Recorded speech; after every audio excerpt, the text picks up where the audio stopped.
আমার নাম হচ্ছে প্রীতি ইসলাম। আমি এখন হচ্ছে প্রাইভেট ক্যান্সার হসপিটালে আছি প্রশিক্ষক হিসেবে। তো আজকে আমি ছোট করেই বলতে চাই, কারণ ক্যান্সার তো অনেক ভাস্ট একটা বিষয়। তবুও হচ্ছে দেখা যায় এক এক ধরনের ক্যান্সারে এক এক ধরনের ট্রিটমেন্ট। মানে অনেকে আমরা মনে করি যে, আমি নিজেই যখন হচ্ছে বিশেষ করে ক্যান্সার হসপিটালে আসিনি তখন কিন্তু মনে করতাম ক্যান্সার মানেই হচ্ছে নিউট্রোপেনিক ডায়েট দিতে হবে। অ্যাকচুয়ালি বিষয়টা কিন্তু তা ক্যান্সার মানেই নিউট্রোপেনিক ডায়েট তা না। আমার দেখতে হবে যে তার ডব্লিউবিসিটা কেমন আছে, মানে রোগ প্রতিরোধ ক্ষমতার অবস্থাটা কি আছে, প্যারামিটার। আবার চলে আসে প্যারামিটার। আমরা কিন্তু পুষ্টিবিদরা সেই ডক্টররা যেমন প্যারামিটারসটা খেয়াল করে, আমাদেরও কিন্তু ওরকম খেয়াল করতে হবে। তো অবশ্যই প্রথম দিকে দেখতে হবে যে তার ব্লাড টেস্টের মধ্যে বিশেষ করে হচ্ছে হোয়াইট ব্লাড সেল কেমন আছে, নিউট্রোফিলটা কেমন আছে, বা হচ্ছে এছাড়া আছে হচ্ছে প্লাটিলেটস কেমন আছে। এইটার উপর ডিপেন্ড করে কিন্তু হবে যে আমি কি নিউট্রোপেনিক ডায়েট দেবো নাকি অন্য ডায়েট দেবো। তবে কমন যেটা হচ্ছে নিউট্রোপেনিক ডায়েট হোক আর অন্য যেগুলো ডায়েট হোক, এর মধ্যে সবচেয়ে মেন হচ্ছে ক্যান্সার পেশেন্ট মানে প্রোটিনটাকে কিন্তু একটু হাই করতে হবে। ইভেন তো কিডনি পেশেন্ট হয়তো বা সে 0.6 পার বডি ওয়েট পেতো, কিন্তু ও যদি ক্যান্সারে আক্রান্ত হয় তখন কিন্তু আমরা অটোমেটিকলি একটু বাড়িয়ে দিব। 0.6 না হলে হয়তো বা 0.7 হতে পারে, 8 হতে পারে, ডিপেন্ড করে। তো এইটা যেটা আমি বলতে চাচ্ছি সেটা হচ্ছে যে আমাদের ক্যান্সার পেশেন্টদেরকে প্রথমত হচ্ছে দেখতে হবে যে এটা আমি হচ্ছে প্যারামিটারস গুলো কি। তো ওইটার মধ্যে আরেকটা বিষয় চলে আসে যে যদি নিউট্রোপেনিক ডায়েট যায় তাহলে আমার কি হবে। তো নিউট্রোপেনিক ডায়েটে আমি যেটা বলবো সেটা হচ্ছে যে প্রথমত যেহেতু নিউট্রোপেনিক ডায়েট মানে হচ্ছে তার অবশ্যই তার রোগ প্রতিরোধ ক্ষমতাটা কম।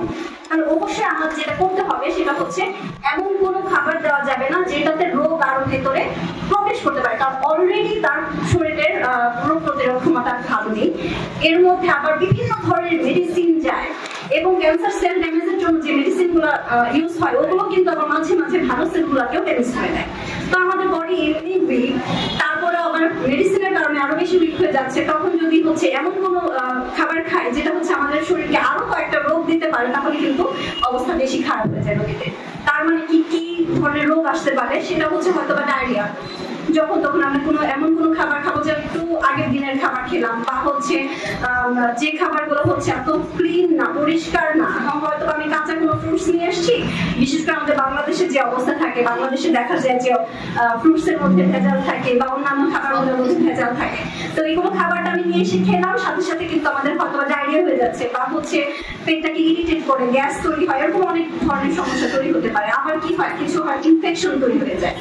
তো এই কারণে আমরা বলবো যে যাদের হচ্ছে ডব্লিউবিসি কম থাকে, নিউট্রোফিল কম থাকে, বা এই ধরনের যাদের হচ্ছে রোগ প্রতিরোধ ক্ষমতাটা কম থাকে, তাদের অবশ্যই প্রথমে খেয়াল করতে হবে যে আমি কোনো জার্ম ঢুকবে এমন কোনো খাবার খাবো না। তার মানে কাঁচা খাবারগুলো, তবে যে কাঁচা খাবারগুলো আমরা এনে পানিতে ভিজিয়ে রেখে মোটা করে ছুলে যদি খেলে মনে করি যে না, মনে হয় না কোনো প্রবলেম হতে পারে, তো ওটা কিন্তু নিতে পারবে না।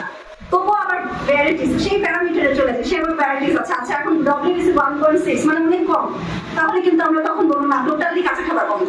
কিন্তু আবার ডব্লিউবিসি হচ্ছে 3.6 মানে অল্প কম, তাহলে আমরা বলবো কি আপনি খেতে পারবেন। তো যেটা খেয়াল করতে হবে প্রথমে হচ্ছে জার্ম যেন না ঢোকে, সেই কারণে কাঁচা খাবার, ফার্মেন্টেড ফুড, দই হতে পারে, বা ফার্মেন্টেড ফুড, এগুলো হচ্ছে বন্ধ করবো। আগের দিনের খাবার বা খোলা খাবার এগুলো হচ্ছে যেমন অফ করে দিব, তেমনই খেয়াল রাখতে হবে প্রোটিনটা বাড়াবো। তার মানে মাছ মাংস, প্রোটিনের কি সোর্স আছে আমরা জানি, মাছ মাংস দুধ ডিম, ডেফিনেটলি ওগুলো রাখতে হবে, প্রত্যেকটা সোর্স রাখতে হবে। অনেকে বলে দুধ একেবারেই বন্ধ, ক্যান্সার মানে দুধ বন্ধ, এটাও কিন্তু অনেক সময় আমরা শুনে থাকি, সেটা না। তবে বেশিরভাগ ক্যান্সার পেশেন্টদের কিন্তু দুধ খাওয়া যায় না বিভিন্ন কারণে। কেন? কারণ হচ্ছে দেখা যায় যে বিভিন্ন থেরাপি চলে, বিভিন্ন থেরাপির রিঅ্যাকশনে দেখা যায় লুজ মোশন আছে, ডেফিনেটলি দুধ বন্ধ হয়ে যাবে। ওইগুলো কারণে কিন্তু দুধটা বন্ধ হয়, এমন না যে ক্যান্সার পেশেন্ট মানে দুধ বন্ধ, তা না। ওটা বিভিন্ন কারণ অনুযায়ী দুধটা বন্ধ হয়ে যায়। তো মাছ মাংস দুধ ডিম সবগুলোই আমাদের রাখতে হবে।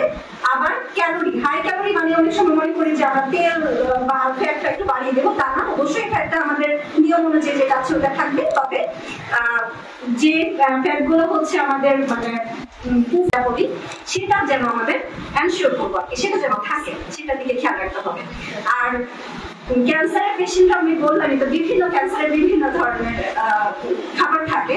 তো দেখা যায় যে আমাদের মেজর যেটি আছে ওটা হচ্ছে হচ্ছে আমাদের প্রোটিনটাকে বাড়াতে হবে। সেটা কিডনি পেশেন্ট হলো মিনিমাম 2 গ্রেড বাড়াতে হবে, মানে হচ্ছে 0.6 যদি পার বডি ওয়েট পায় তাহলে 7 বা 8 চলে যাবে, যদি 1 পায় তাহলে 1.4 চলে যাবে, এমন ভাবে বাড়বে। আর হচ্ছে হাইজিনটা খেয়াল করতে হবে। আর হাইজিনের পাশাপাশি চলে যে রুম টেম্পারেচারটা যেন থাকে, যে অনেক সময় বেশি কোল্ড খাচ্ছি, বেশি হট খাবার খাচ্ছি তাও হবে না, কারণ তাদের খেতে গেলে দেখা যায় যে আমাদের বিভিন্ন থেরাপির জন্য আমাদের যে সেলগুলো, বিশেষ করে মুখের যে সেলগুলো আছে ইজিলি যার আটকাতে পারে আর কি, খুব নাজুক আছে, ওইগুলোতে কিন্তু খুব তাড়াতাড়ি ইনফেকশন তৈরি হয়ে যায় মুখের, বা হচ্ছে কি হয় যে লিপস বা হচ্ছে আরো বিভিন্ন যে অর্গানগুলো। সেই কারণে হচ্ছে আমরা বলি যে টেম্পারেচার এবং শক্ত খাবার না হয়ে নরম খাবার। আমি একটা শক্ত খাবার মনে করতেছি আমি খেতে পারবো, আমি খেয়ে ফেললাম, একটা কোনো না কোনো কারণে একটা খোঁচা লেগে গেল ভেতরে, সেটা থেকে কিন্তু আরো মারাত্মক অবস্থায় চলে যেতে পারে। সেই কারণে আমরা নরম খাবার দিব, খুব বেশি শক্ত খাবার দিব না। সেটা হচ্ছে ক্যান্সার পেশেন্টদেরকে আমাদের তাদের প্যারামিটার বা রোগ অনুযায়ী ট্রিটমেন্ট দিতে হবে, এবং অবশ্যই যে স্যার বা কনসালটেন্ট এর আন্ডারে উনি আছে ওনার সাথে কিন্তু পরামর্শ করে নিতে হবে, কারণ বিভিন্ন কনসালটেন্টরা কি বিভিন্ন ধরনের মেডিসিন দিয়ে থাকে, ওটার সাথে কিন্তু আমাদের খাবার সম্পর্ক হয়। সেহেতু অবশ্যই আপনারা যখনই একটা ডায়েট চার্ট করবেন বা একটা পরামর্শ দেবেন, তাহলে অবশ্যই ওই কনসালটেশন দেওয়ার সময় কনসালটেন্ট কি ধরনের খাবার বা মেডিসিন দিচ্ছে ওনার সাথে একটু কথা বলে নিতে হবে। আর মানে কেমোথেরাপি বলেন বা অন্য থেরাপি যেগুলো আছে, রেডিওথেরাপি বা ইমিউনোথেরাপি, বিভিন্ন ব্রাকিওথেরাপি, বিভিন্ন থেরাপি আছে, ওই থেরাপির সময় জাস্ট থেরাপি যখন চলবে ওই সময় কিন্তু বিভিন্ন থেরাপিতে বিভিন্ন ধরনের ডায়েট হয়। তো আমার মনে হয় একদিনে এত কিছু আমি বলতে পারবো না, আপাতত আমি ক্যান্সার নিয়ে ইন জেনারেল যতটুকু বলেছি, নেক্সট টাইম কখনো সুযোগ পেলে হয়তো ওই থেরাপিগুলো নিয়ে কথা বলবো ইনশাআল্লাহ। Thank you.